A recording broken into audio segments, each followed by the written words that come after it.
Jaya Radha Madhava Kunja Bihari.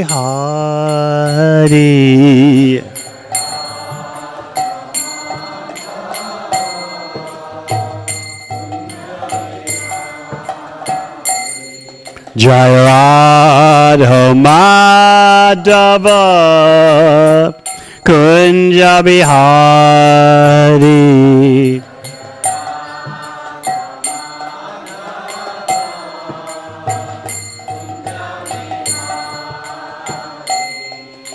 Gopi Janabalaba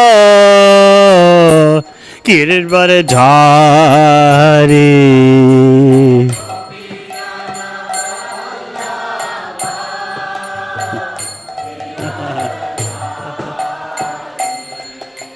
Gopi Janabalaba Giridvaradhari.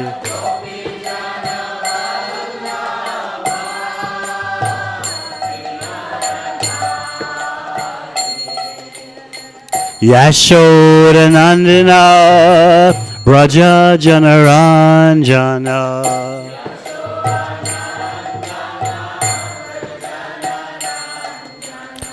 Yashoda Nandana Braja Janaranjana.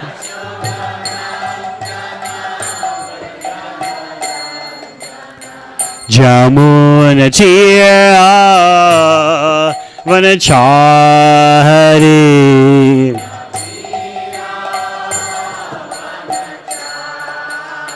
Jamuna Tira Vanachari.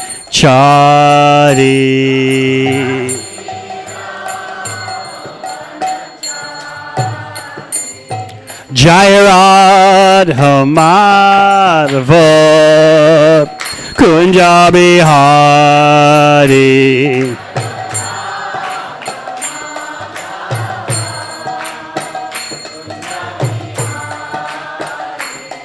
Jaya Radha Madhava Kunja Bihari.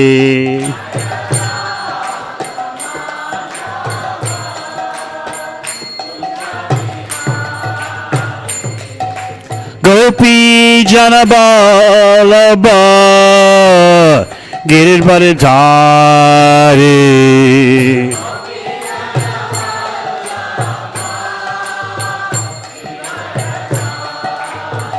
Jaya Gopi Janabalaba Giridvaradhari.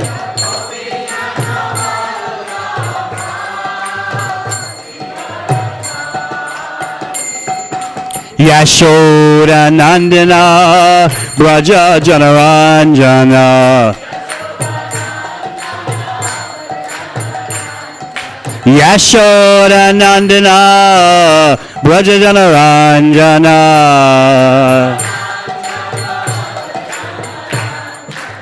Jamuna Tira Vanachari. Jamuna Tira Vanachari.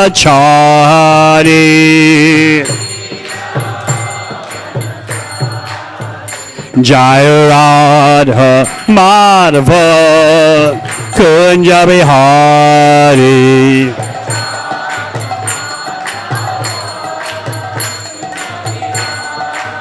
Jaya Radha Madhava Kunja Bihari.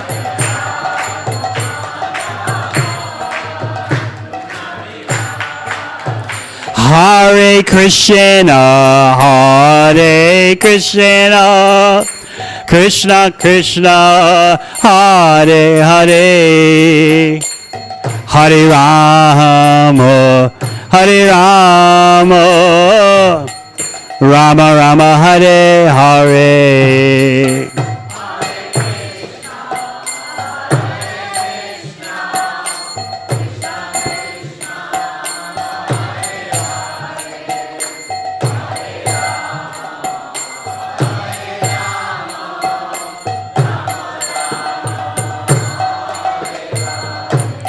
Hare Krishna, Hare Krishna, Krishna Krishna, Hare Hare, Hare Rama, Hare Rama, Rama Rama, Hare Hare.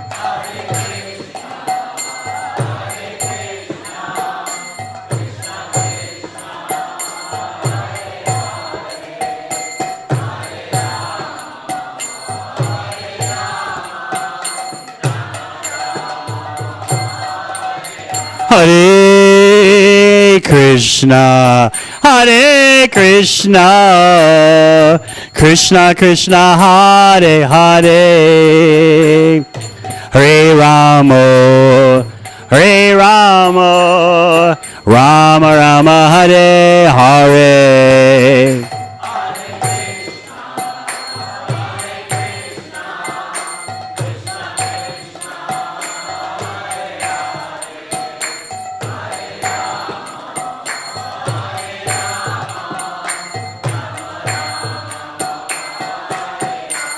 Hare Krishna, Hare Krishna, Krishna Krishna, Hare Hare, Hare Rama, Hare Rama, Rama Rama, Hare Hare.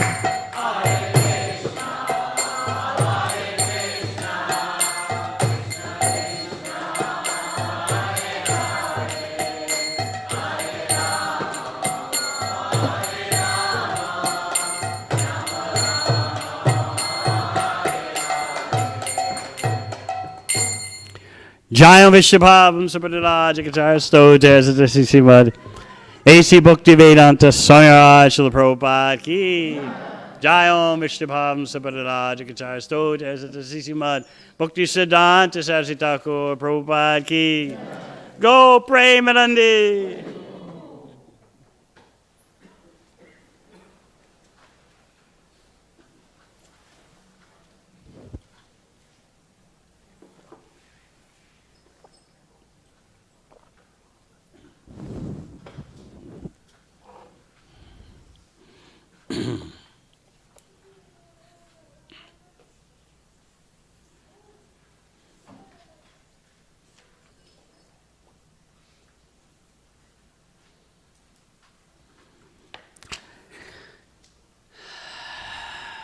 So here I am back at the Sankirtan headquarters of the universe.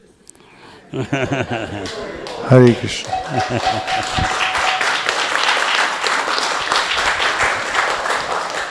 I'd like to welcome back His Holiness Devamrta Swami, who has been a lifelong advocate of spreading Krishna literature all over the world.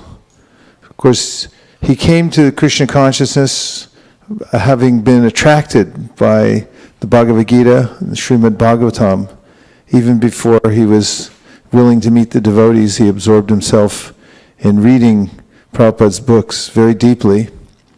And just after joining the Krishna consciousness movement, he became absorbed in service of helping the BBT, first as a copy editor and then as project manager for the BBT. Later, he became famous all over the world for having gone behind the Iron Curtain to spread Krishna consciousness, even while it was highly illegal and very dangerous to do so. He clandestinely spread Krishna consciousness house to house, person to person, book by book. And now we can see that there have been great changes in that country. He was the tip of the spear for that. Since 1993, he's had his own very successful project in New Zealand with many outreach centers throughout the city areas, and he also has a nature retreat where devotees go to deeply hear and chant and cultivate a more simple lifestyle. He touches every continent of the world every year, traveling to assist devotees in spreading Krishna consciousness. And somehow or other, we're very fortunate that he's in our orbit here, So please let's welcome back His Holiness Devamrta Swami.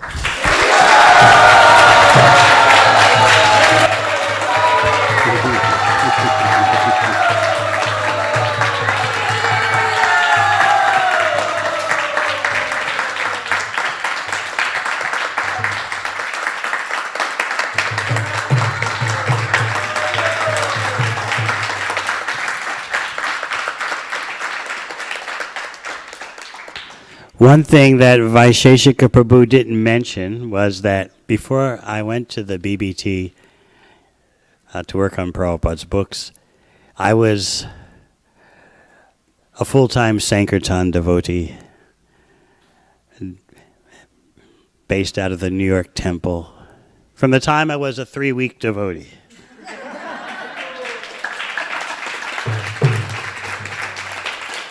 And Vaisheshika Prabhu was one of my heroes.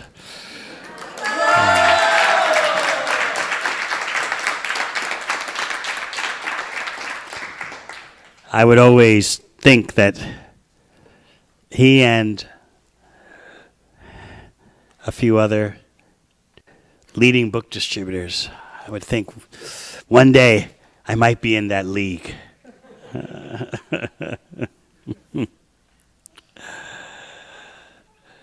I was one of those who had a very difficult time in terms of results on book distribution. I was, back then, if you were a full-time Sankirtan devotee, that meant 7 days a week. But my results were just non-manifest, shall we say.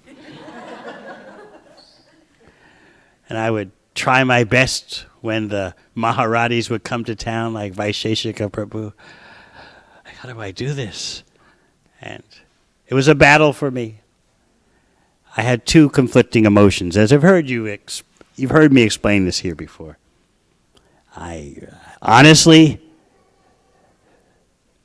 I felt very uncomfortable doing this service, but I was determined to love it. So both emotions were equal. I knew Prabhupada loved it. I have to love it. I don't care what I feel. But I do feel quite some aversion to doing this service. But I have to love it. My spiritual master loves it. So I used to always look up to the Maharatis, try to get some tips. But nothing would happen. They even made me a Sankirtan leader because I tried so hard, even though the results were non-manifest.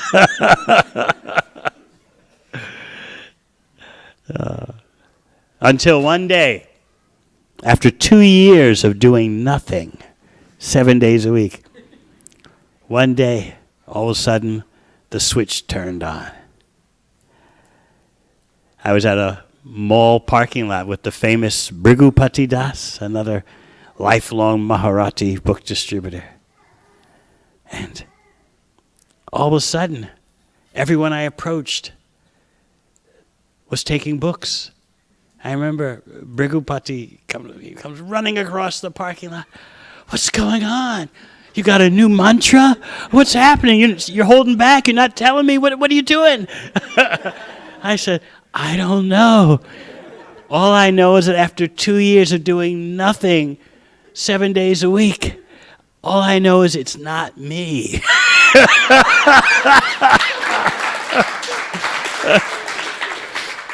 That's one thing I knew for sure. After 2 years, 7 days a week of zero, and then all of a sudden, from one moment to the next. So then my goal at that point was, okay, I've got a chance. One day I'll be in that league with Vaisheshika and the others. Wow, let's keep trying. Miracles can happen. So he was always one of my idols. And now we see here at ISKCON Silicon Valley how the miracle of book distribution continues, as so many of you are tasting the intimate rasas of assisting Sri Chaitanya Mahaprabhu, who is Radha Krishna combined. The easiest way to enter into your original constitutional position, relationship with Krishna in the primary rasas. The easiest way, Bhaktivinoda Thakur says, is to engage in Dasiras, servitorship to Sri Chaitanya Mahaprabhu. That's the most effective gateway to reestablishing our original constitutional nature. And Srila Bhakti Siddhanta Saraswati Thakur explains that you realize your constitutional position with Krishna amidst the Sankirtan movement. And only then might you consider to go off alone for solitary bhajan. But first you realize your eternal relationship with Krishna within the Sankirtan movement, within the congregational Sankirtan. So this is Bhakti Yoga at its most mystic level. Yajnai Sankirtana Prayaya Jantihi Sumedasha. Those who are intelligent will participate in this Sankirtan movement.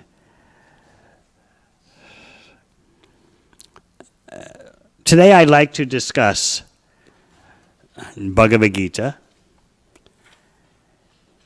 while staying at the transcendental abode of Vaisheshika Prabhu and Nirakula Mataji. I was venting a bit about how I notice devotees throughout the ISKCON world have, speaking generally, have de-emphasized Bhagavad Gita. There seems to be an attitude among some that Bhagavad Gita, we're beyond that. But it is the foundation. And the purports are so stunning that every sentence, as they say in American baseball, knocks the ball out of the park. It's not a book you can breeze through, and I think that's why we may shy away from it.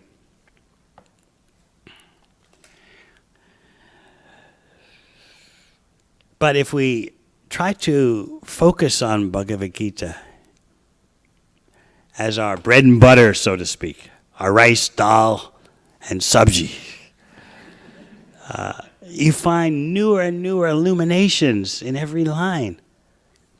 And when you become enthused about Bhagavad Gita, others that you meet will pick up on your enthusiasm. But first, we have to be enthused about the product. In Australia, Prabhupada was imitating some book distributors. Sir, we have a book for you. What's it about? I don't know, sir. We just sell them. We don't read them. That was Prabhupada's imitation.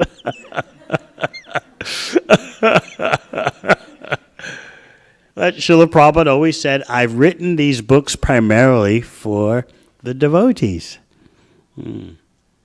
So I found it so enlivening to always try to stay in touch with Bhagavad Gita. And even though I've read it so many times over 44 years, every sentence just jumps out at you with newer and newer meaning. The themes are so weighty and so profound. So today I wanted to focus on how Bhagavad Gita's knowledge is incomparable. And we can look at chapter 4, text 38. I'd like to discuss the transformative dynamics of this song, Bhagavad Gita. How it is not just some kind of catechism as Catholic Christians would say. It's not like some kind of recitation of beliefs, as many young Indian professionals would fear. It's not just something meant for your grandmother, but it is the invitation into the bhakti laboratory. Krishna is personally inviting you and giving you instructions how to experience Krishna. So we'll look at text 38 of chapter 4. Nahi jnanena sadrasham pavitram iha vidyate tat swayam yoga samsiddha kalenat mani vindati nahi jnanena sadrasham pavitram iha vidyate tat swayam yoga samsiddha kalenat mani vindati nahi jnanena sadrasham pavitram iha vidyate tat swayam yoga samsiddha kalenat mani vindati.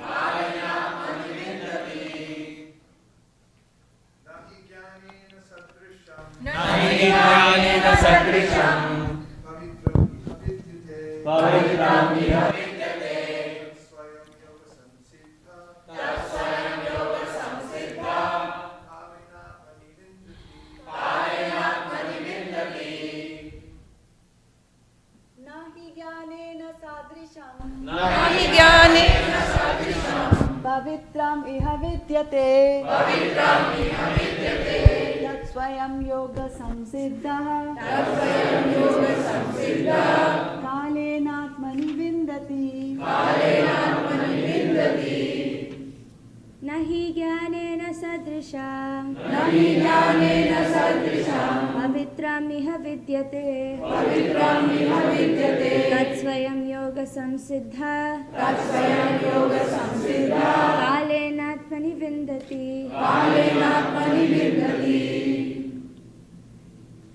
nahi jnanena sadrisham pavitram iha vidyate tat swayam yoga samsiddha kalenatmani vindati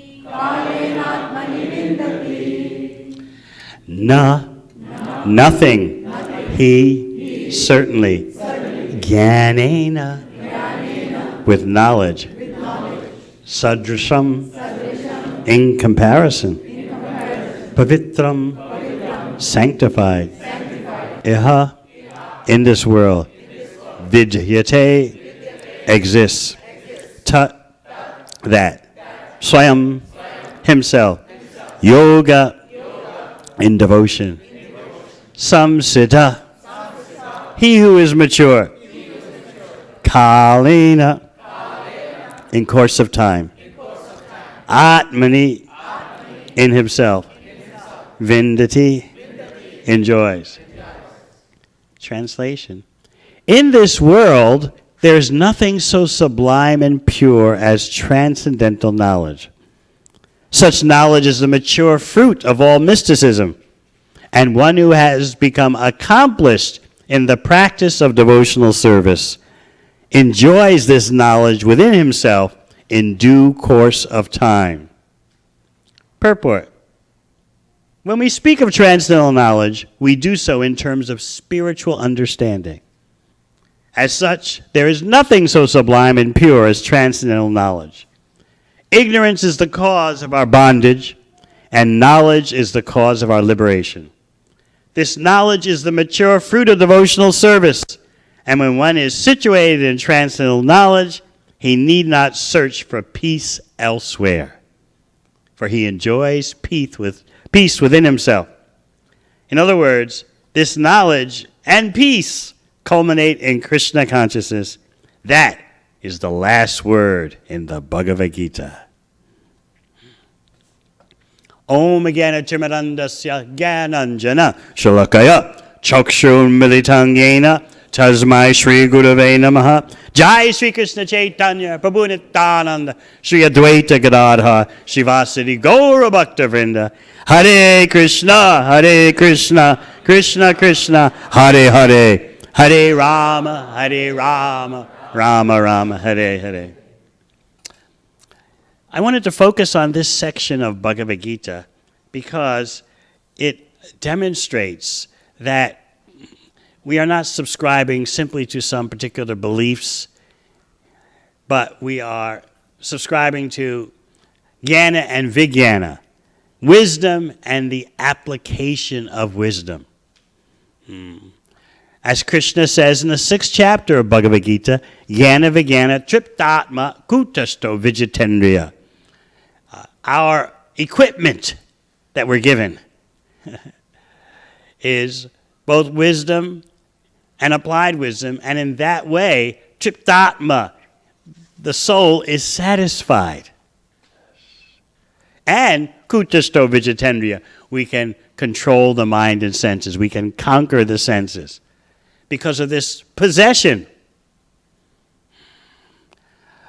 We live in a consumer society in which persons are motivated to consume, to acquire, to get products. Krishna in Bhagavad Gita is motivating us. Get the supreme product. You'll finally be peaceful. And the last word in peace is Krishna consciousness. All attempts at peace, contentment, and fulfillment end in service to Krishna. Basically, what Krishna is telling us in this verse, nahi jnanena sadrasham. Basically, that means nothing compares to what I'm telling you right now. There's no comparison to the knowledge I'm giving you. Because of fears produced by the illusory energy, we think that if I immerse myself in this knowledge that Krishna is giving, I won't be able to function practically in the world well enough anymore. I hear this so often, and while speaking at our little gathering at Google on the campus, of course, this issue came up, that if I get too much into this bhakti lifestyle and bhakti knowledge, I could lose my competitiveness, my competitive edge in the academic world and in the working world. So I have to explain that Krishna is speaking to Arjuna, a foremost warrior, demonstrating that this applied spiritual technology will make your stay in the material world maximally effective, maximally productive. But your effectiveness and your productivity will be measured in a different way. So there are parameters for judging your performance in the working world, in the academic world, and there are also parameters for judging your performance in the spiritual endeavor. So Krishna is telling you, if you've actually acquired the bhakti knowledge, you'll enjoy this knowledge within yourself when you actually are accomplished in the practice of devotional service. You'll enjoy peace within yourself. You'll have something.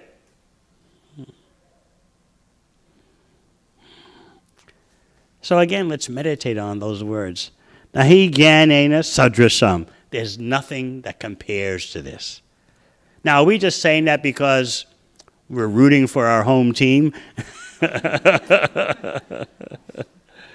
We're supposed to be enthusiastic about what Krishna says. So, ki jai. No, we have a chance to practically experience what Krishna is saying and demonstrate it to others. And because we're following Krishna as Sri Chaitanya Mahaprabhu, the more we demonstrate what Krishna says to others, the more we have Krishna for ourselves. So if we look at this section of Bhagavad Gita, we'll lose our fear that we're just entering into some kind of ideology. And we'll find that we're being handed the rarest opportunity in life. Prior to this verse, Krishna says two other things that immediately focus on the bhakti knowledge that he's giving as transformative, active principle. Sarvam jnana plavenaiva. Krishna says, what he's telling you, the knowledge, the wisdom he's giving you, certainly acts as a boat that can carry you across material existence. So that's not some kind of passive statement. He's showing you, you're dealing with active ingredients here. You're dealing with catalysts. You're dealing with things that make other things happen.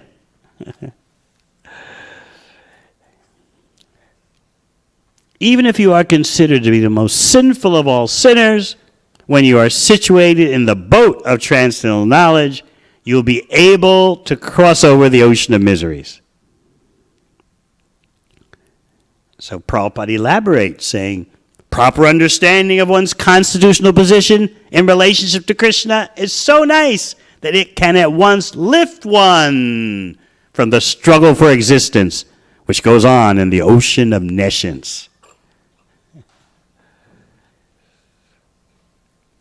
But some people have doubts. Many people, in fact, have doubts. Do I want to be lifted from the struggle for material existence? What will people think of me? Maybe some of you had those doubts also. I don't know if I want to be lifted. Isn't the struggle real life?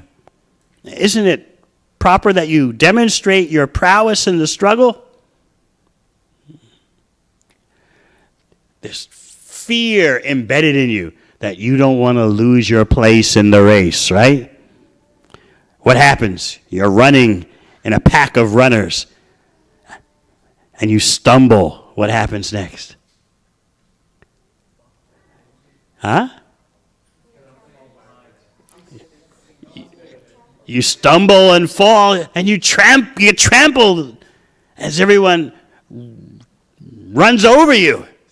Not only do they take your place, but they run over you. That's the fear we have.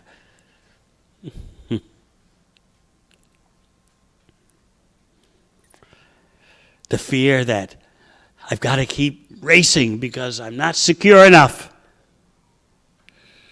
I've got to cover all possible setbacks.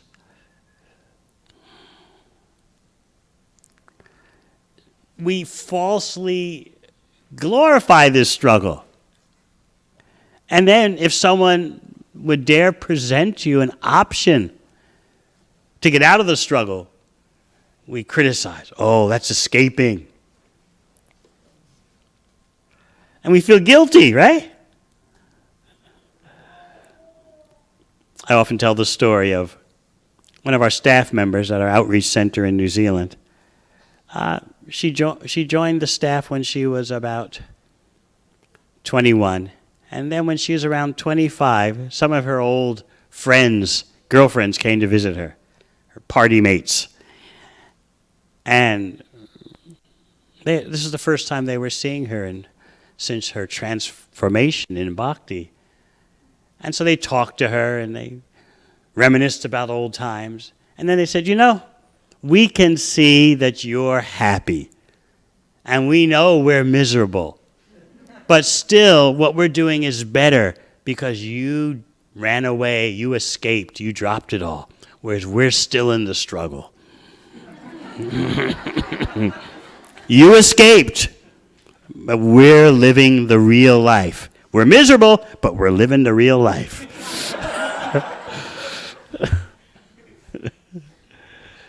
So just see how the world confers a false sense of honor and prestige on the struggle for existence. Whereas Krishna is inviting you, stop the struggle. Manashastan indriyani, you're stuck in the oppressive material atmosphere. Is that the way you want to be? Struggling with your mind and senses? You're my part and parcel. Always think of me, become my devotee.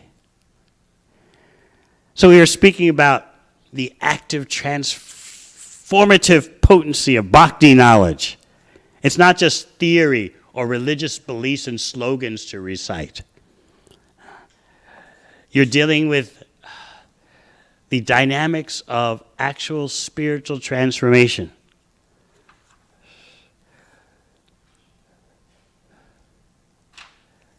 What else does Krishna say? Jnanagni sarvakarmani. That this knowledge is like a fire that will burn all reactions. There's nothing inactive or passive about a blazing fire that turns firewood to ashes. Similarly, Krishna says, so does the fire of knowledge burn to ashes all reactions to material activities. So when persons present to me that, well, you have nice religious beliefs, you have a nice religious philosophy, I let them know, based on this section of Bhagavad Gita, you're dealing with the most dynamic information in existence. Mm-hmm. We're not about religious beliefs. We're about the most significant catalysts available in the cosmos and beyond. Number one, sarvam jnana plavenaiva, the boat that will get you across material existence. Number two, jnanagni sarvakarmani, the blazing fire that will burn to ashes all reactions to material activities. Number three, nahi jnanena sajasam, nothing compares.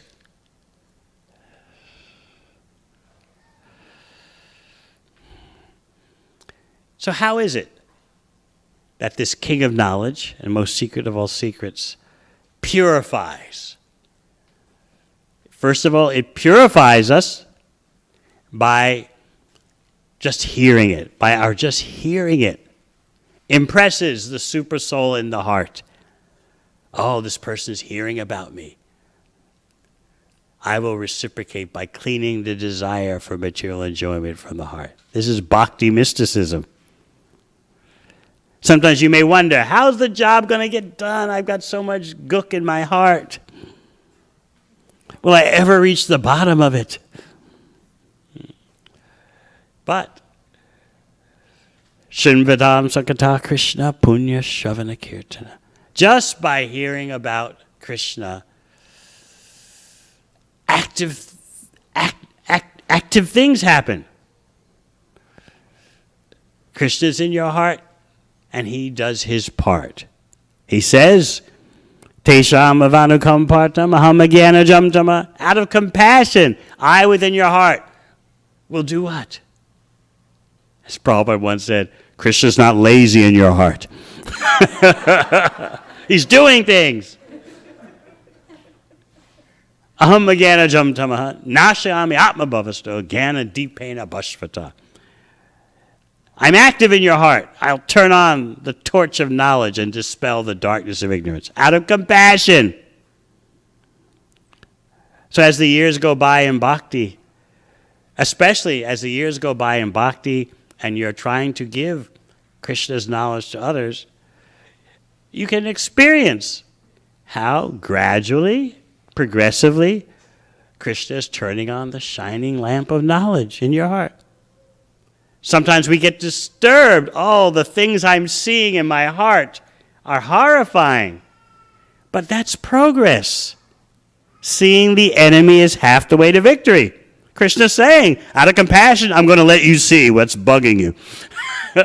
I'm going to get behind the scenes and let you see the monsters that are there. And we may become a little paranoid. Oh, no. Because I thought I was such a wonderful person. And now look what I'm seeing. But that's Krishna's mercy that we can see. He's like exposing what's at the bottom of a polluted pond. Out of compassion, he says, I'll do that for you.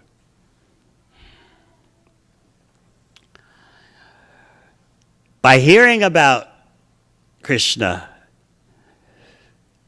the Supersoul cleanses your heart, and that knowledge prevents you from performing activities that bring about inauspicious reactions.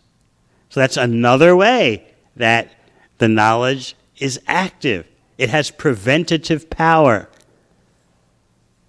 It has antiseptic power in that it can purify the disease, and it has preventative power in that knowing well the reactions to material activities, you won't do them.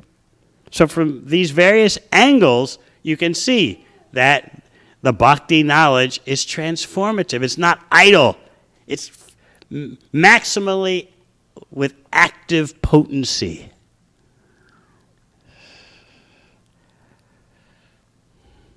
So it will touch your heart to see the pathetic situations of persons who hesitate to apply this active potency because you know that the transformation will occur.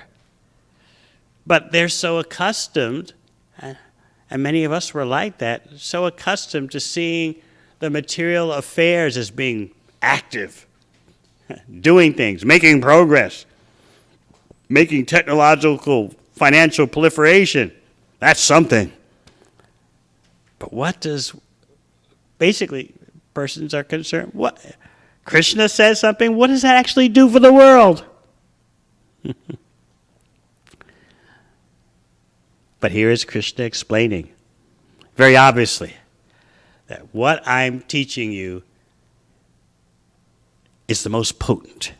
It is not idle, armchair knowledge, theological speculation. What I'm giving you are the catalysts of genuine human progress. I thought, since we're in such a congenial atmosphere, I thought to share with you a section from my literary attempt, the book Hiding an Unnatural Happiness, published by the BBT. And I'm seeking to illustrate with examples what Krishna talks about in Bhagavad Gita.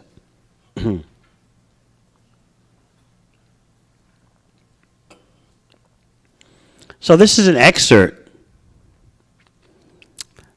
from a lecture I gave at the University of Toronto, Rotman School of Business and Management. It was a lecture on spiritual economics. So I wanted to share this with you because you're going to hear social scientific research that clearly presents the illusions of material life. But what are people going to do, even if they know the results of this research? I was explaining at Stanford and at Google that even though these Nobel Prize-winning social researchers, especially those in the latest hybrid field of psychology and economics called behavioral economics, even though they know that human beings act on fallacies all the time, still they themselves, the researchers themselves, say we can't control ourselves. We fall victim for the very things that we're studying so thoroughly. This is how intense Maya is. Daivi esha gunamayi mama maya jaraya. So I like to show that yes, there is Maya, and this is how intense it is.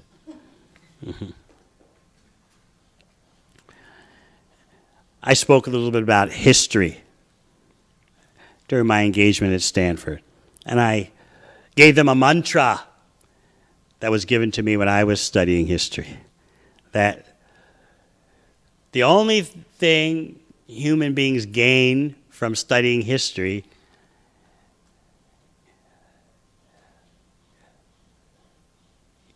is the realization that no one learns by studying history. They repeat the same mistake again and again. Now, can't you see that's what's happening in the world now? World War II. Most of you were not alive just after World War II. Never again. Never will we let this fascism and xenophobism and populism and separatism get out of hand. We'll make the Universal Declaration of Human Rights. We'll ensure that there'll be never again fanaticism and extreme nationalism like that which caused World War II. Never again. That was the mantra, never again. And now what's happening? Business as usual.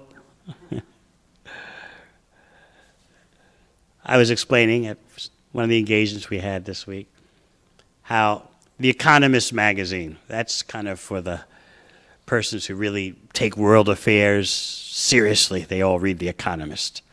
So it was complaining in an editorial about what they called the rising tide of inward-looking nationalism.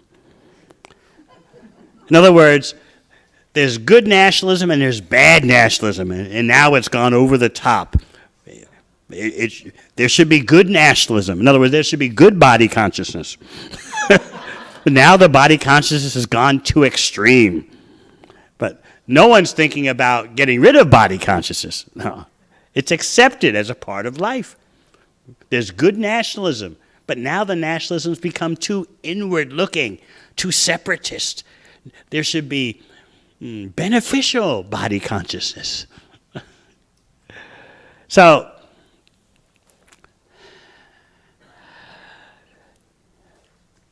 I remember Prabhupada giving instruction to one devotee that he should write a book about how all material solutions fail. So I always remembered that. And I'm seeking to demonstrate the knowledge of Bhagavad Gita and hoping to motivate persons to read Bhagavad Gita. So it's my humble attempt at Sankirtan. When people tell me that, oh, I read your book and then I went to look for Bhagavad Gita, Srimad Bhagavatam, you talk about those books, then I feel I've done a little service. So please bear with me and I'll read to you some surprising research. I was going to discuss it today at Google, but it was a quiet program. Nice, very, very good questions, and I could tell that although there were a few persons there, they were onto it because as soon as I stopped speaking, they jumped me like, "What about this? What about?"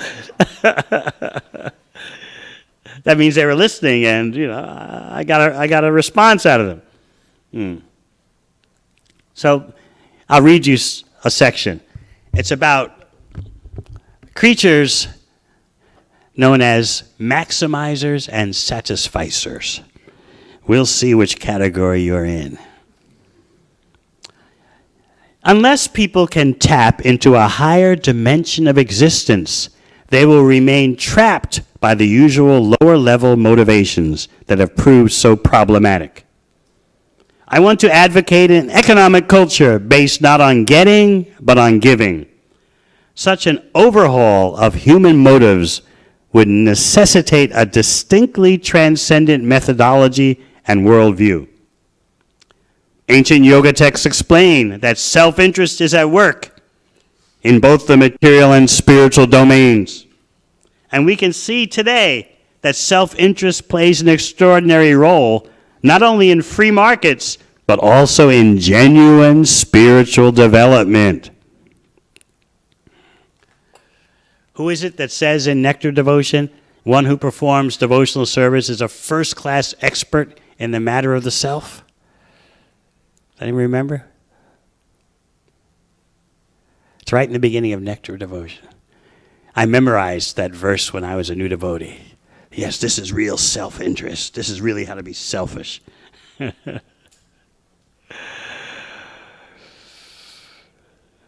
Engage in devotional service, and you are looking out for your self-interest in the best way. As Krishna explains in the Bhagavad Gita, only with the superior experience of the Supreme Reality will we slacken our grip on our inferior materialistic lifestyle. But how can we change our societal and individual habits so that our economic affairs encourage rather than deaden the highest aspirations of the individual and society? There has recently been an outburst of research on prosperity, happiness, and choice, with one central question. In today's context of free market democracies, are people actually becoming happy? Could it be that as society grows wealthier and people have more material choices, their happiness levels remain the same or even decline? Indeed, the research points in this direction, and the resulting implications are significant.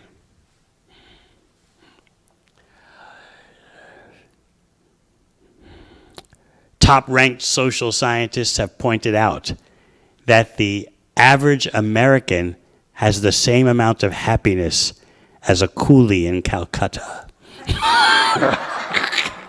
One of those ones who pull the tailor, you know? The average American has the same level of happiness.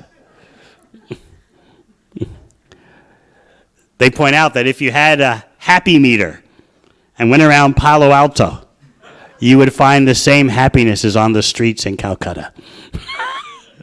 Shocking, huh?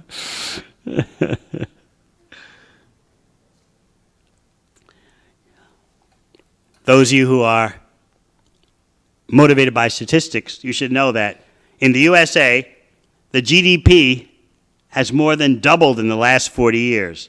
But the proportion of the population that describes themselves as very happy has declined by 5%.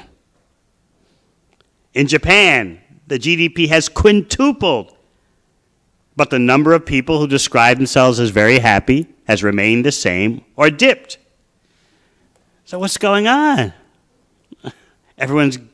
Not everyone, but some people are getting the money, they're getting the prosperity, but their happiness levels haven't risen. So that should lead you to wonder.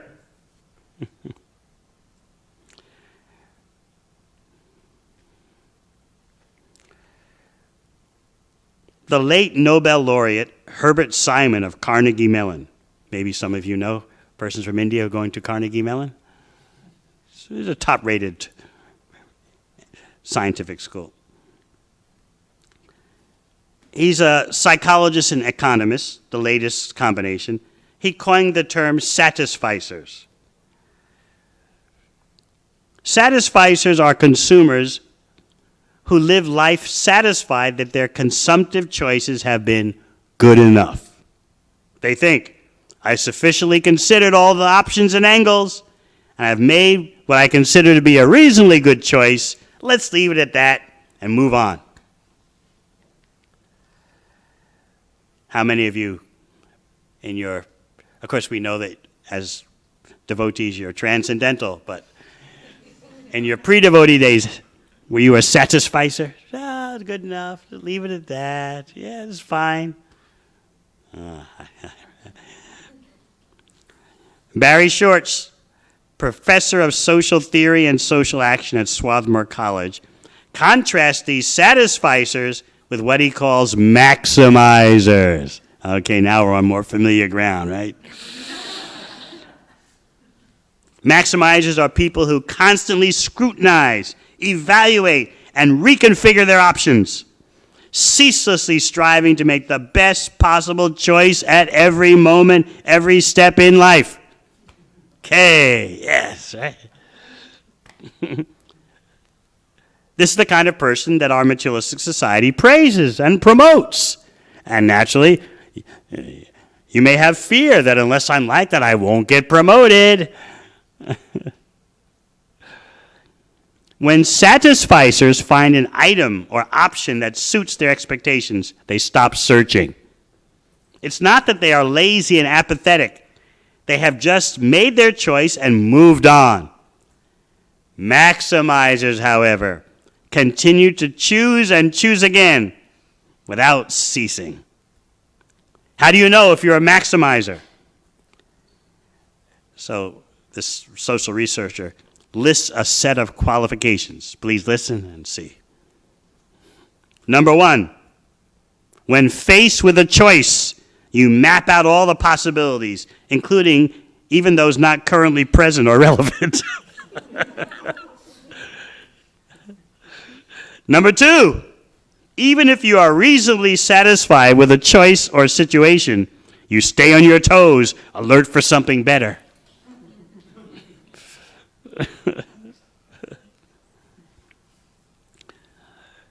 When listening to the radio or watching TV, you station hop and channel surf, searching for a superior offering.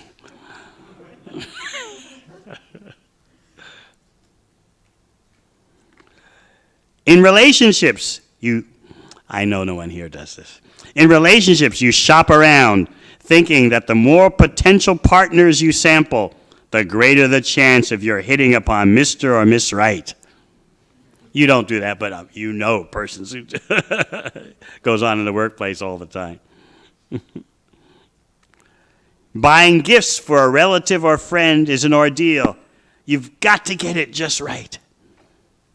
Choosing movies, cafes, and holidays, or shopping for clothes, furniture, and health supplements is a stressful drama.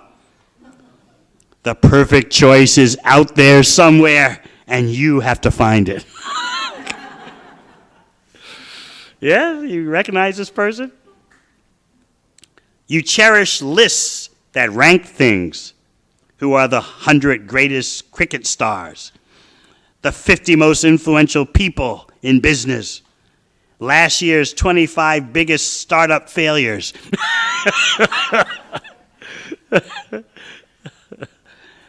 When you are shopping, especially through online mega outlets, how many stars have buyers given to an item?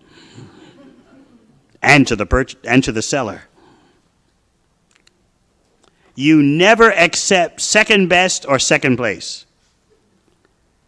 Even if something you do or get seems sufficient, your desire for perfection is insatiable. After all, you believe you have only one body, one life, one opportunity. Sounds familiar?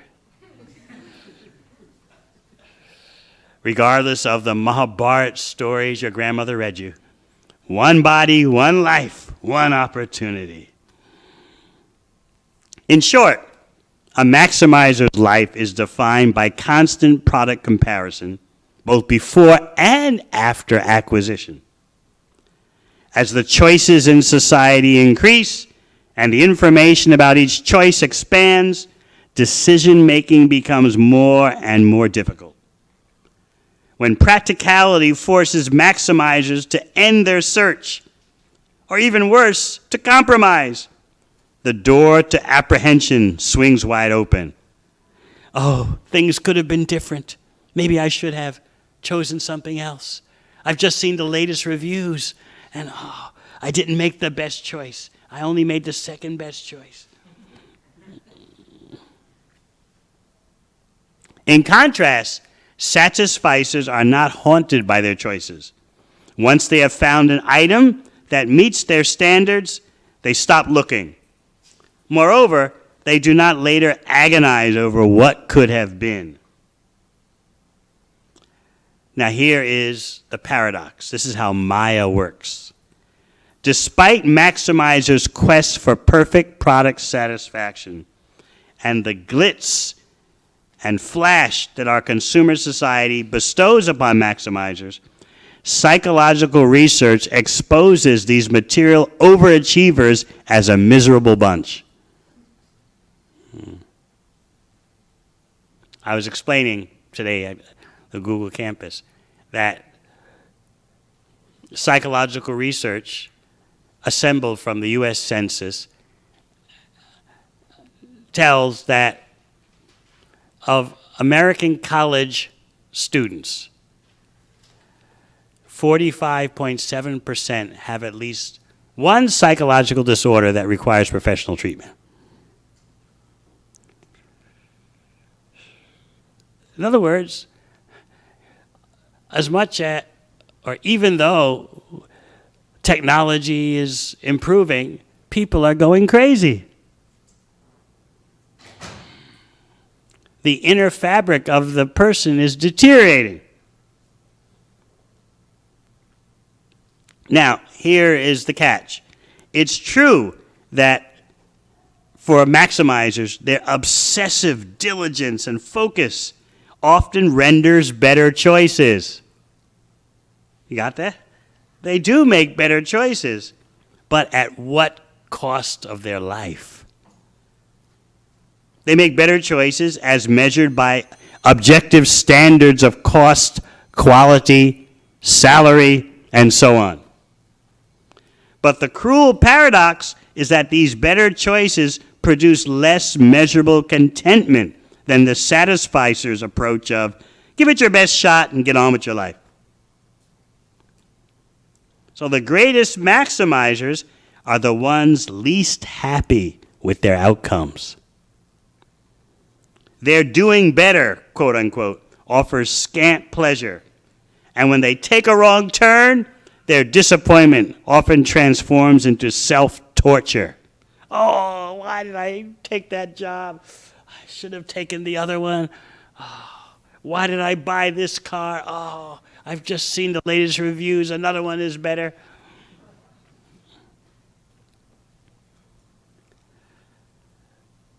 And of course, maybe not so much for those coming from India, but for other Americans. Oh, why did I marry this one? Oh, look what's across the hall from my office. Oh. It doesn't happen to you all, don't worry.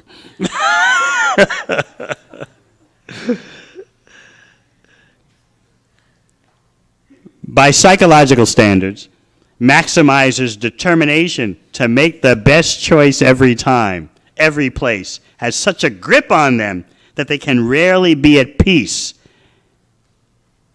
And they gain less contentment with life, less happiness, less cheerfulness. At worst, the topmost maximizers border on clinical depression. In fact, the maximizers that our materialistic society adores are prime candidates for depression. And many of you may know, the WHO, World Health Organization, predicts that depression will soon be the #1 disease in the world, right behind heart disease. #2 disease in the world, right behind heart disease. So here's an example, a practical example. Many of you are young professionals, done your studies, and had to enter the workforce looking for the best job. Here's a practical example of the maximizers at work. At Columbia University, these two researchers study maximizer-type college seniors searching for jobs after graduation.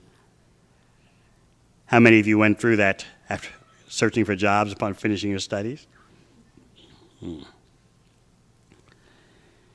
Through their laborious searching, these graduating students, indeed, as maximizers, found positions offering 20% higher starting salaries than the satisficer-type job seekers. 20%. Big difference, huh? Okay. So they did better. but at what cost? Despite the maximizer's greater monetary reward, their job research ordeal brought them less satisfaction. Indeed, it drained them to the point of complete exhaustion. So they won, but at what price? They destroyed themselves. So is this the kind of hero that mundane Silicon Valley praises? What's more, even when the maximizers were actually working their new job, which paid 20% more on the average than a job the satisficers would accept. So even while they're working the new job, they didn't have the overall job satisfaction that the satisficers have.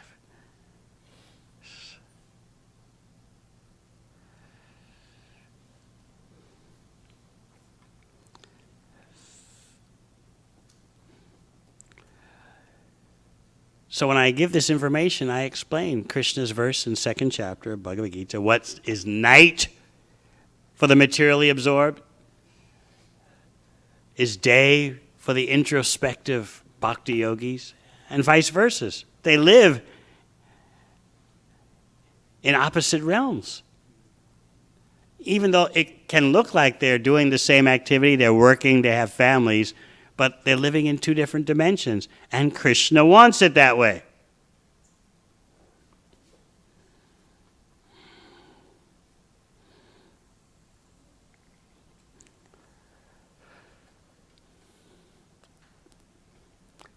I explain this information so that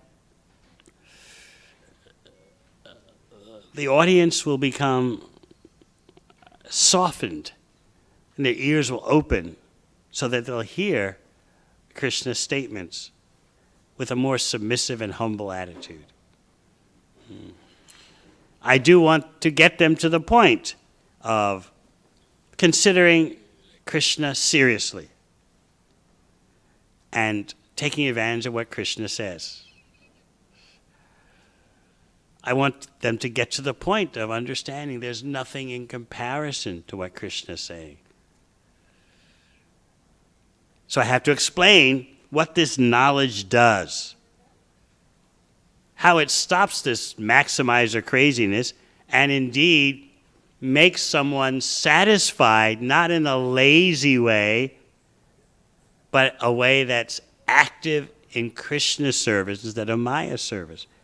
Arjuna was no lazy person. As Prabhupada once said, it's not that Krishna told Arjuna, you sleep in the back of the chariot and I'll drive. No. Krishna told him, Ma manusma yujam cha, fight and think of me. Tasmad yogi bhavar Arjuna. Arjuna, in all circumstances, be a yogi. That means when you're working, when you're fighting, when you're in your family, in all circumstances, be a yogi, one who is connecting to Krishna. So I explain this is what spiritual economics is all about. How to connect everything to Krishna. How to connect all of our senses for Krishna's pleasure.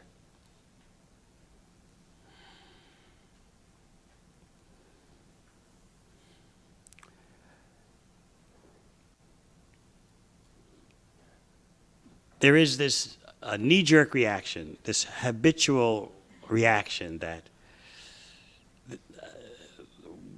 this knowledge of Bhagavad Gita is kind of folklorish. It's nice, but it doesn't really apply to our current situation in which we have to compete in the race.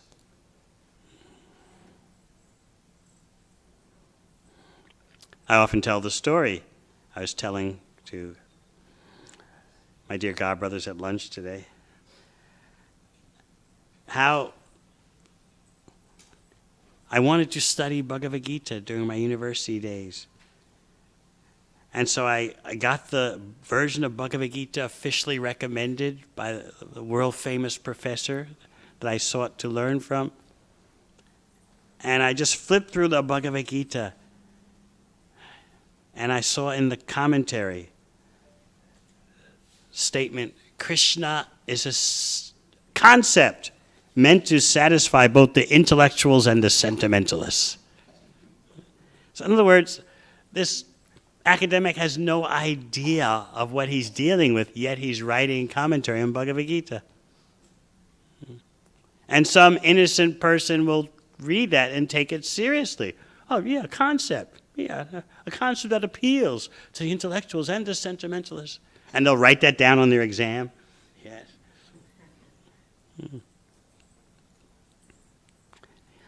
You find that even, as you know, with persons coming from India, why now are you presenting me with this knowledge of Bhagavad Gita? This is not what is required. We live in the material age. We need material knowledge. This is not spirit. These are not spiritual times. So from all around, we find all these excuses. Therefore, what I try to do is throw their own material research back at them. Guess what? Do you know about this? Oh. Have you heard what this behavioral economist has said? Oh. And these are the same principles that Krishna has stated in Bhagavad Gita, and Krishna also takes you beyond these material illusions. So I'd like to demonstrate that Krishna is giving us active ingredients, catalysts that make things happen. We can see here at your center that there's always some catalyst going on. Something's always stirring up, right? You'll never rest in peace here. There's always some agitation going on. You know, like in a washing machine, they have those things, the agitator panels. So there's always some transcendental agitation going on here. There'll never be the material version of peace, yet you will be the most peaceful persons in existence. Because the supreme peace is Sankirtan.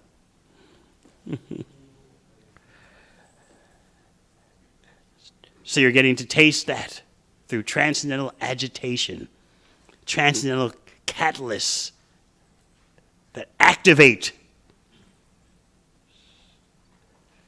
This is the rarest position in the material world and the safest position in the material world.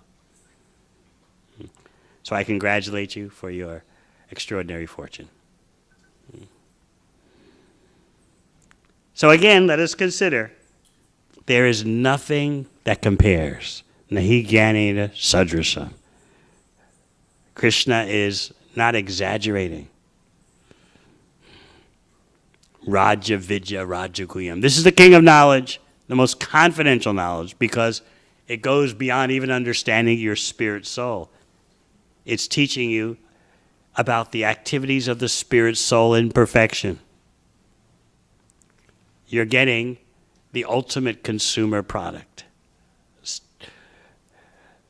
You're learning how to be spiritual consumers, how to gorge greedily on Lord Chaitanya's mercy. And that's the easiest way to understand Krishna. All right, any questions? Any comments from our seniors? Hare Krishna, Maharaj. I've very much appreciated your describing the satisficers and maximizers. Which one are you? Which one were you? To be honest, I am more on the maximizer side. So firstly, my question is, well, there are two questions. First question is, is being a maximizer a wrong thing, or can that be utilized in Krishna consciousness as well? Yes, being a maximizer for selfish materialistic purposes is wrong, but a devotee is always thinking, how can Krishna get the best and more of the best? That motivation in a devotee turns into greed for satisfying Krishna more. And Rupa Goswami says that greed is the only price for Krishna bhakti. Lolium. He said, if it's available in the marketplace, buy it immediately. It's not ordinary greed. My second question was actually, you already mentioned on that lolium part. It seems like in the spiritual domain, you have to be a maximizer rather than a satisfier to get to the Krishna Prem level. Otherwise, you'll be, someone at a Brahman level, if he gets satisfied there, and the scope is reduced for him. It goes on, at every level. So unless you, even like for a devotee who's chanting, if he's satisfied with 2 rounds, it's not really the good thing. He has to go for the maximizing part. Lord Chaitanya teaches the best way to maximize. Dodaivam idrisa mahajani nanuraga. I'm so unfortunate I have no attraction for the holy name. And he's the topmost chanter.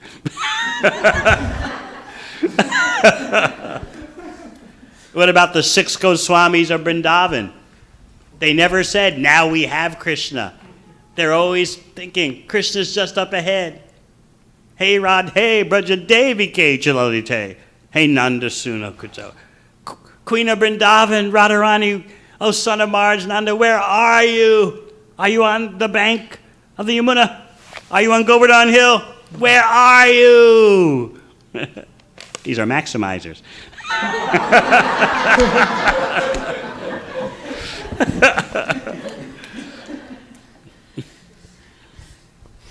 Thank you, Maharaj. Hare Krishna Maharaj, thank you for a wonderful class, and also thank you for writing the books showing that the material solutions absolutely fail. I have a question regarding your comment in the beginning of the class when you mentioned that the path to Nirjan, the exclusive bhajan, is through Sankirtan. I want to ask that, is it like a journey that when you do Sankirtan and then eventually you go to an exclusive bhajan, or there is a dynamic balance? As Srila Prabhupada never retired from preaching, and he was always in the Sankirtan movement. So if you can shed more light on this. Yes, Srila Bhaktisiddhanta Saraswati Thakur is emphasizing the point that it's very immature and premature for someone without sufficient realization to think they can imitate Haridas Thakur and go into seclusion and simply chant all day. First, you get the mercy of Lord Chaitanya, Lord Nityananda. Second, you get the mercy of Lord Chaitanya, Lord Nityananda. And third, you get their mercy. So in other words, Srila Bhaktisiddhanta Saraswati Thakur is saying, if you at all would consider going into seclusion, make sure first you have realized your constitutional relationship with Krishna, and that is done within the Sankirtan. Then you might consider, but as you just said in your own words, Srila Prabhupada kept preaching up until his last breath in this world. Sometimes, now let's be balanced, sometimes Prabhupada would say, preach while you're young, and when you're old enough, you can retire in Vrindavan. He said that once. But by his example,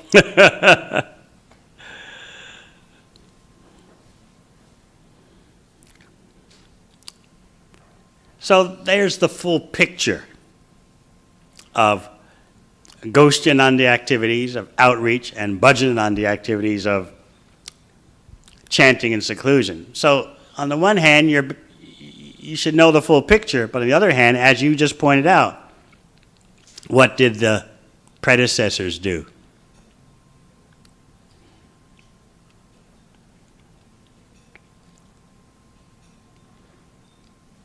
Anything else? Hare Krishna Mahaprabhu, we are so delighted and we are blessed to listen to you with such, you caught our rapt attention with such lucid examples from the rampant fields of universities, technologies, and Silicon Valley and so on. We are very grateful to you. My understanding is you just barely touched upon this. What Sri Krishna only could say that in just a catch-all verse in Sankhya Yogam, you just barely touched that. Ya nisha sarvabhutanam tasyam jagrati samyami yasyam jagrati bhutani sa nisha pashyato munehe. We would love to listen to you further than just barely touching it. Please help us. In summary, I would say we need to become comfortable with the fact that we are different. Our goals are different. Our lifestyle is different. Our thinking is different. And our consciousness is different. That's just the way it is. As Krishna says in the Gita, Dvabhuta sarga lokesmin daiva asarevaja. There's always been these two classes of persons, divine and demoniac. It's the way the universe works. So let us become comfortable with being different and not feel insecure about it. That's why it's so wonderful that we all get together and distribute Krishna to others, because that increases our confidence in our product.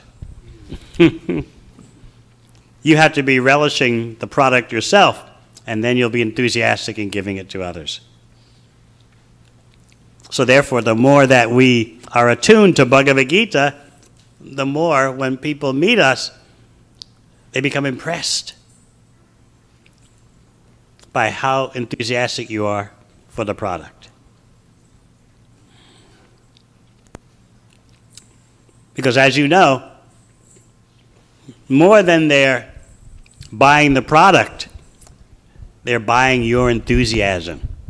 They're looking at you and saying, wow, okay, this did this for you? Okay, I want to buy into that experience. It could do the same for me. So they're buying your sincerity and enthusiasm.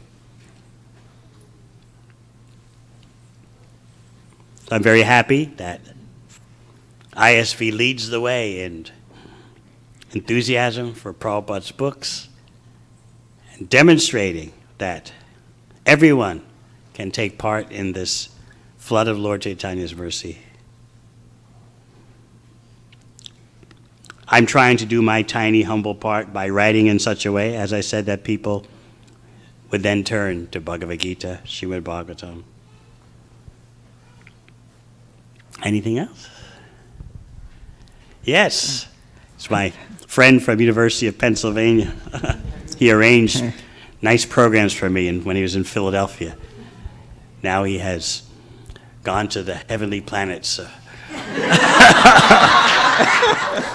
He's gone to the heavenly planets from living in Philadelphia to California, but he has gone to the spiritual world by being now a member of the ISV congregation.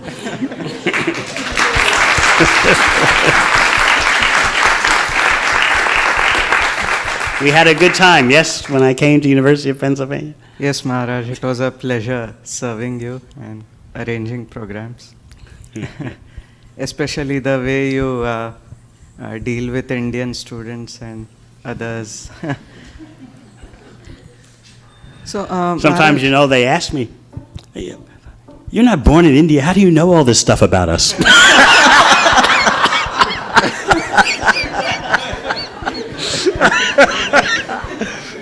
Who told you these things?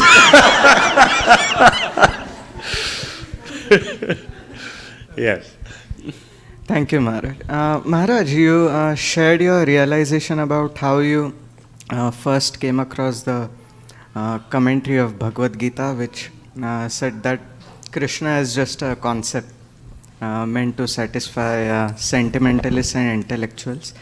So, what gave you the faith to reject that commentary? And to tell you the truth, I now recognize it was super soul in the heart. I read that sentence and I responded, as some of you heard me explain before, I responded through the lens of my understanding at that time. I read that sentence and then I felt this powerful urge in my heart and I threw the book against the wall, never to pick it up again, and said, this commentator is an imperialist, colonialist, exploiter, ruining the native people of India's book. Because back then, every student was into politics and protest, so I responded through that lens. This colonial imperialist. So one day I'll find a native translation of this book. So I recognize that wasn't really my good fortune, self-generated. It was a super soul in the heart. Ishvar thank you. Sarva Bhutanam Hrideshe Arjuna Tishtati. Krishna's in everyone's heart, guiding the living entities. Yes? So you mentioned that the material solutions are usually fail, like they always fail. Yeah. And spiritual solutions are the solutions. But would you say that the material is the process of attaining spiritual solutions? Because why else would there be the material world? You are hinting at what is actually a mystical process known as Yukta Vairagya. Srila Bhaktisiddhanta Saraswati Thakur says that this Yukta Vairagya, using the temporary to achieve the eternal, using even the material in an authorized way, how to achieve the eternal, this Yukta Vairagya, real renunciation, is actually a very mystical, confidential principle of bhakti. We take it for granted, but Bhaktisiddhanta Saraswati Thakur says it's actually a very confidential principle. Rather than rejecting the world, we're using the world as Krishna's energy meant for Krishna's pleasure. And that is love, to use everything for the pleasure of the beloved.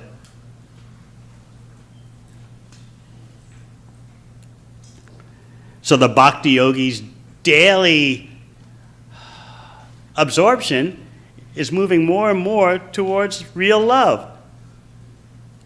How not to ignore the property of the beloved, but how to use that property to increase the pleasure of the beloved. Just like here you have celebrated the 50th anniversary of ISKCON in the most glorious way, an offering of love. You did your Bhaktivinoda Thakur annual marathon. What an outpouring of using everything in Krishna's service. Your whole marathon effort utilizes so many aspects of material progress, technological proliferation, but it's all for the pleasure of the beloved. So actually you've all participated in a very confidential, mystical activity. You had a question, you raised your hand, but a long time ago. Yes, Maharaj, thank you so much for the lecture. Actually, Harivancha Prabhu asked the same question. So all right. Yes.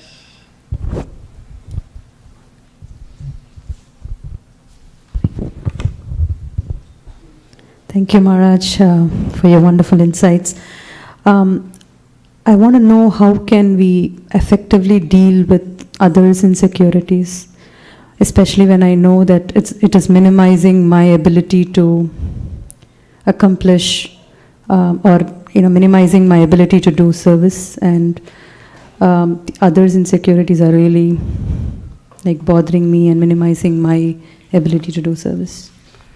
Well, insecurity is a basic position in material existence, but if you could give a specific example, if it's possible, it would be better. But in general, bayam dutiya biniveshita shat. When you contact the material energy, a state of fear is generated because of an artificial state of separateness from Krishna. Fear means insecurity. What will happen next? What will you do next? Who's going to do what to me? So if you're able to give a specific example, I might be able to address it, but... In general, this is what I'm experiencing when I work in a team, and then there is a certain mood to take... At the job, at the workplace. Yeah. Uh-huh. Or even in Krishna conscious services, when we work as a team to accomplish a goal. So there is this other person in the team who is just coming up, just, trying to create conflict and just, trying to minimize your full potential in fulfilling, your tasks. And it just sometimes bothers me because I feel that, everything is going in the right direction, and then, and then this obstacle comes, and then we lose the momentum. And in serving Krishna, a team Yes. for serving Krishna. Yeah. Yes, devotional service is very humiliating sometimes, isn't it? We're devotees of Krishna and we know we are right. So how is it there could be another devotee who thinks differently? What's wrong with that devotee? It's quite obvious how to serve Krishna best. So when you first join the Association of Devotees, you see all the devotees as shining, effulgent, right? And you feel so small. As Chaitanya Charitamrita says, you feel like a duck amongst swans. But then, after a couple of years, you realize, they're not so great. I'm actually pretty good, So then comes the big realization. What's wrong with these devotees? They don't think the way I do, and they don't do things the way I do. They've got problems. So then we have to beg the deities, beg our spiritual master, beg the Vaishnavas to go to a higher level. It's a challenge meant to inspire our growth. I need more Krishna consciousness. If I were more Krishna conscious, this situation wouldn't be there. Even though it seems quite obvious that the other person is causing problems, somehow or other I know that by my faulty consciousness, I'm causing them to react in that way. I have to be more Krishna conscious. So our devotional service, whether team-based or individual, is all about feeling the need to advance more. Otherwise, how can I do this service? This is one of Srila Prabhupada's managemental principles. That certainly your leader, Vaisheshika Prabhu, has mastered. That our devotees, Prabhupada said, must always feel a sense of challenge. That unless I become more pure, how can I do this challenging service? And that way the devotees will always remain strong. Otherwise, Srila Prabhupada said, they'll become weak and fall away. So the expert leader is always shaking the rug, making you jump higher, higher. Just like here, every year, the marathons increase mystically, right?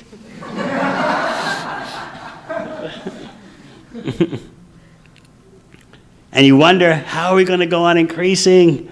We can't do any more. We've been at this for how many years now? But every year it increases. Anandam Buddhibhara. This ocean of transcendental bliss ever increases, and the 6 Goswamis of Vrindavan are, what is their service? To expand the limits of the ocean of devotional service. So, that you feel challenged is good. You're thinking, I want to serve Krishna, but there are these challenges, impediments. I have to become more Krishna conscious. Isn't that great? Yes. Okay, I knew you'd see it that way. Thank you, Maharaj.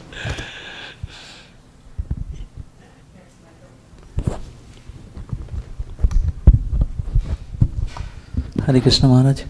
Thank you so much for touching up so many nice points. And while I'm driving to the temple, I was sharing with my best friend the same thing, like I'm not satisfied. And today you really give the explanation between satisfier and maximizer.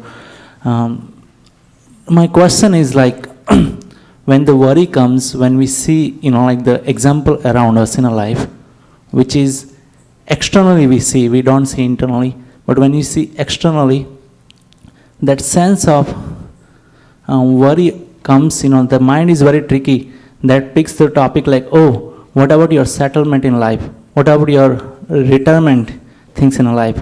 You see the different people who are more satisfied in life, but now they are retired, they are struggling. So the mind is like going back between this satisfier versus maximizer, and not, making your perfect stand, where should be the, So how to deal with this kind of situations? Our devotees need counseling in how to apply bhakti in a balanced way. That's why again and again in Bhagavad Gita, Krishna says that bhakti requires guidance. So I'm sure in this congregation there are devotees who are expert at balancing. They've been practicing bhakti for many years. They have their family, they have their job, and they're doing so much outreach activity. They can tell you, yes, a little bit of consideration for retirement. Of course, they'll also tell you the best retirement policy is to get Lord Chaitanya's mercy.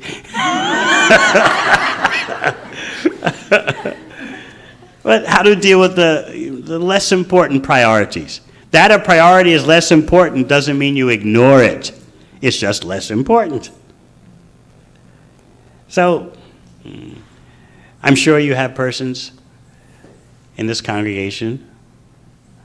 I know Vaisheshika Prabhu himself and his wife Nirakula, they're experienced householders. Satyadev Prabhu, experienced householder, his wife Mahaguna.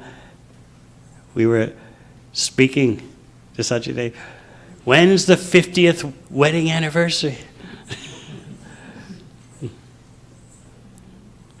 Yes, and it was, how many? 8 years. It'll be, yes? 6 years he'll be doing, we should have a big celebration here. 50 years.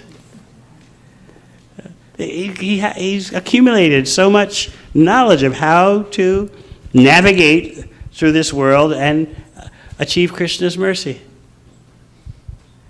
I took the easy way out, you see. I wasn't man enough.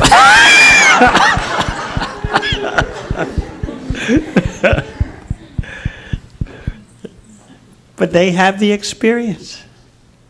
But you just ask. And they'll tell you, yes, little consideration for retirement, in terms of little money or mortgage. Vaisheshika Prabhu is expert. He bought his house while doing book distribution. How many years ago? 28 years ago. Bought it for $260,000. Now it's worth $1.5 million. So, how does this happen? Krishna takes care of his devotees. He just wanted a house near the airport so he could distribute Prabhupada's books.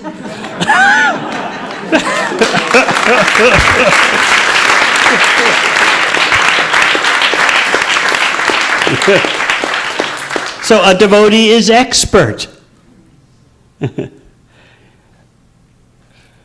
So you can ask.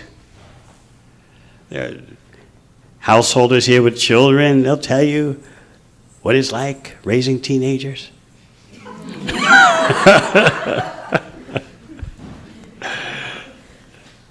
There are householders who have been through the routine challenges of material existence. You can consult with them. That's all part of the Sankirtan community. Guidance, consultation. You're not alone against the universe. Oh my God. How am I going to make this decision? How do I know what to do? No one's ever been through this before.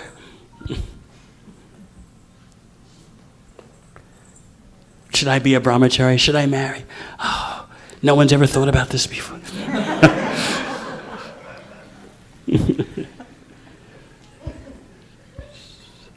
Or if you're a lady, oh, my parents have arranged for me to marry someone in India. Oh, I don't know if I should do that. Should I go back there and marry someone? Or should I stay here and look for someone? What to do? I hear that one quite often. We have guides here because Krishna asked for guides in Bhagavad Gita. So be confident. All right? Hare Krishna. Yes. So Maharaj, I think now that I know that you know the Indian mentality very No, nice. no. I think I can I was ask born this in New question.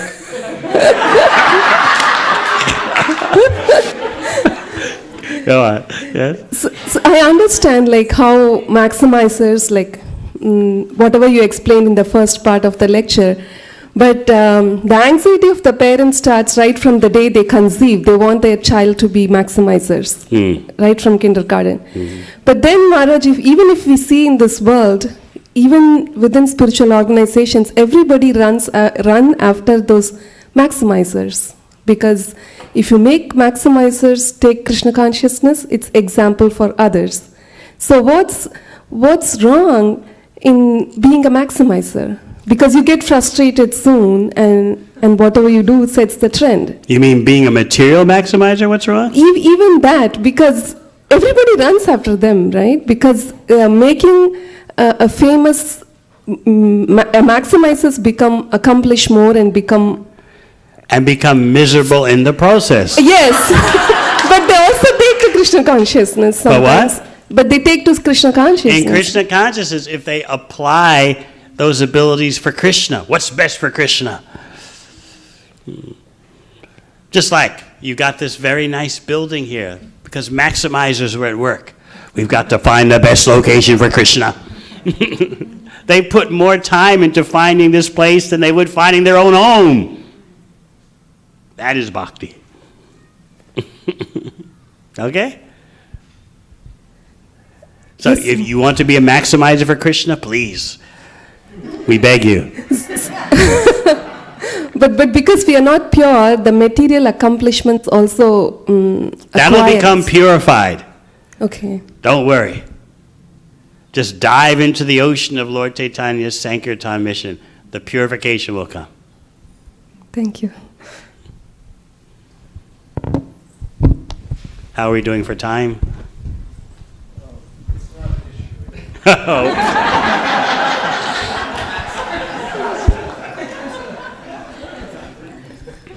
What to do?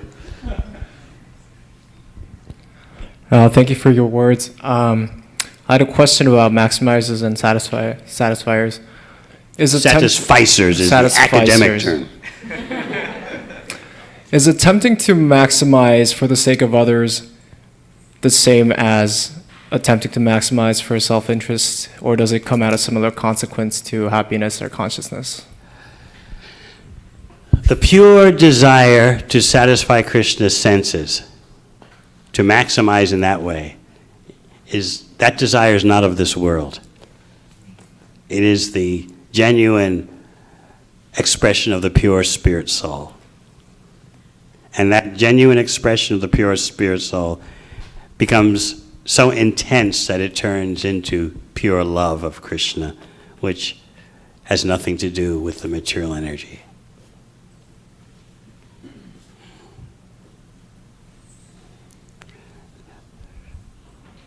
In Chaitanya Charitamrita,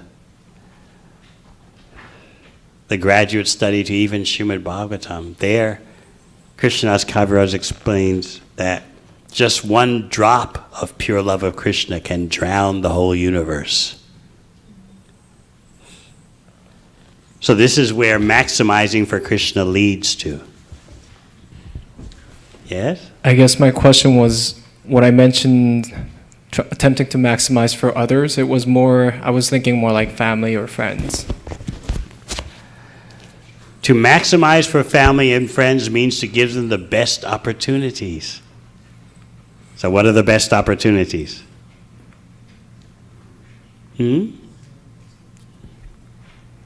Sorry, could you enlighten me?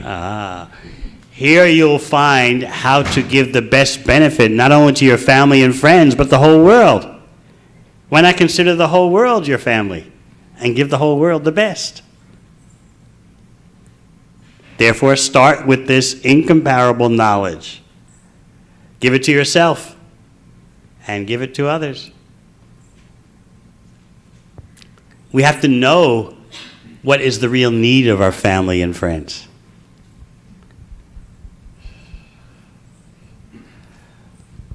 Satisfying their material necessities will not satisfy them. Just like here's another way of looking at it. There's a myth amongst economists that by raising everyone's salary, everyone can be satisfied. It'll never happen. There's no such thing as material satisfaction. It's an elusive, moving target. So the idea is that if we just raise everyone's salaries, they'll calm down, they'll be peaceful. No. There's no such thing as material peace. That's why Krishna explains. In the second chapter of the Gita, he explains the business cycle. Did you know that? It's there in the second chapter, the business cycle. First, you contemplate the objects of the senses. Then you become attached. And then that attachment turns to lust. And then from lust comes anger, because your lust will not satisfy you. So this is the business cycle. Economic expansion leads not to peace, but to anger. You must be disappointed. So you will not be satisfied if the people will not be satisfied if you raise their salaries. And meanwhile, while their salaries are being raised, the marketers and captains of the consumer industry are agitating them. You don't have this, you don't have that. So even if the salaries go up, still they're feeling deficient. I need something, I want something, I'm missing something. They're in a perpetual state of dissatisfaction. Where are you from? Berkeley. So, in Berkeley, people have agitated their minds for decades, trying to come up with different ways of how to organize society, how society should be. Berkeley is famous for that, you know? But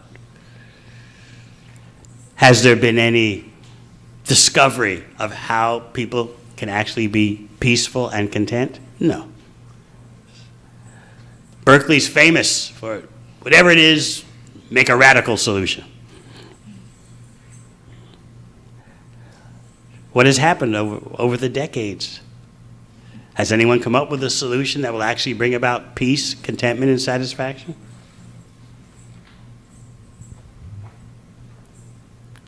So you are from Berkeley, I am from New York. Whether it's East Coast, West Coast, or everything in between, no one is satisfied.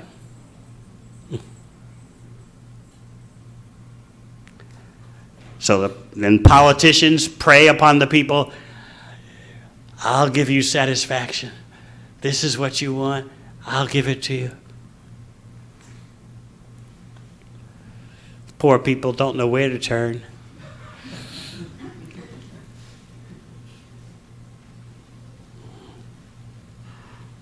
It's a sad situation. So if you really want to benefit your family and friends, learn what is the greatest gift to give them. Thank you. Thank you. Yes.